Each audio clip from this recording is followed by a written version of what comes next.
have a brand new bridge over the Yellowstone River at Yellowstone National Park. It is now open to vehicle and pedestrian traffic.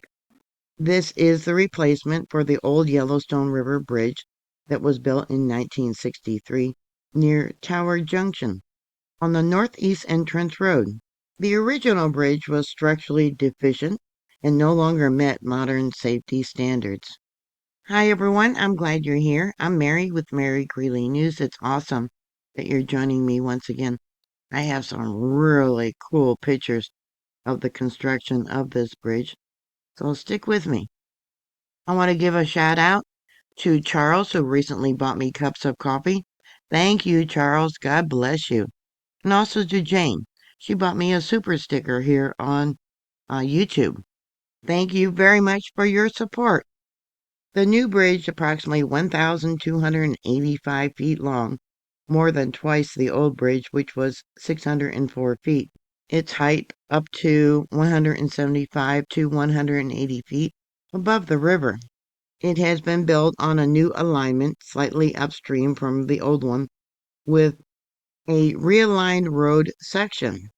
The new bridge is wider, dedicated to pedestrian walkway for safer wildlife viewing and river overlooks, plus improved pullouts, parking areas, and access to trails and the Yellowstone River picnic area, which has been expanded. The cost of this new bridge is around $118 to $134 million, funded largely by the Great American Outdoors Act. The bridge itself is now fully open to cars as of around November 13th. Final project work removing the old bridge, restoring the surrounding area, and finishing overlooks will continue into next year, 2026. This upgrade is a huge deal because this corridor is the only road in Yellowstone kept. There was some challenges in building this bridge. The site for the new Yellowstone Bridge is just upstream from Tower Junction. It is a hydrothermal and geothermal active area, which made construction far more complicated than a typical bridge project. The bridge piers and foundation are near, and in some cases directly above, thermal ground.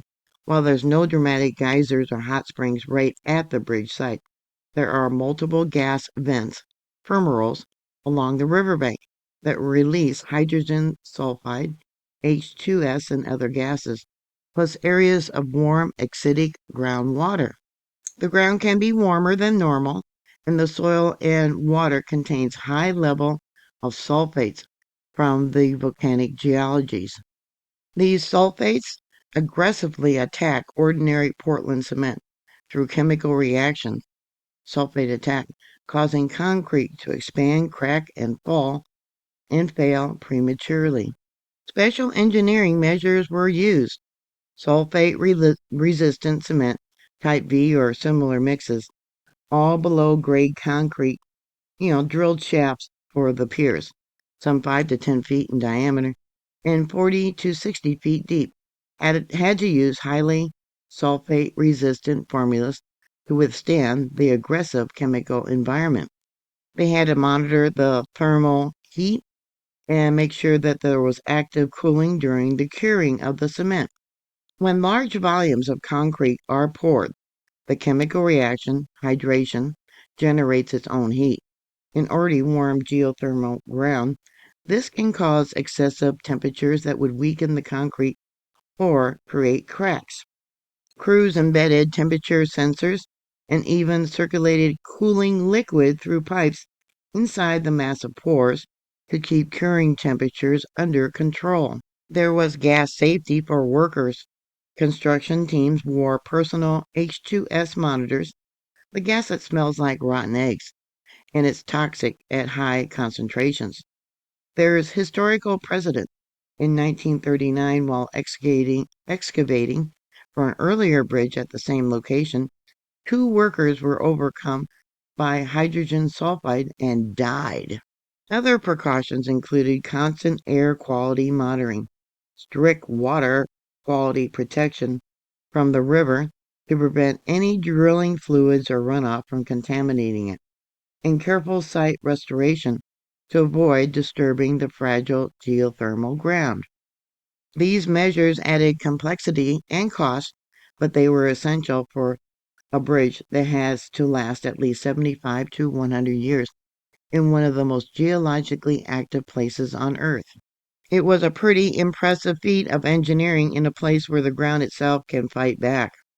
I was impressed how the piers were put in place, one layer at a time, and I got images that you've probably seen it here. The bridge's new alignment puts the bridge right over a dynamic river canyon. Beautiful, but definitely built with Yellowstone's wild side in mind. Yeah, pretty impressive. So what are your thoughts? Yeah, I think it was, spectacular in the work that they did. Got to give a shout out to all those construction workers. What are your thoughts? Put your comments down below. Thank you very much for watching. Please like, share, and subscribe, and I'll talk to you later. God bless y'all.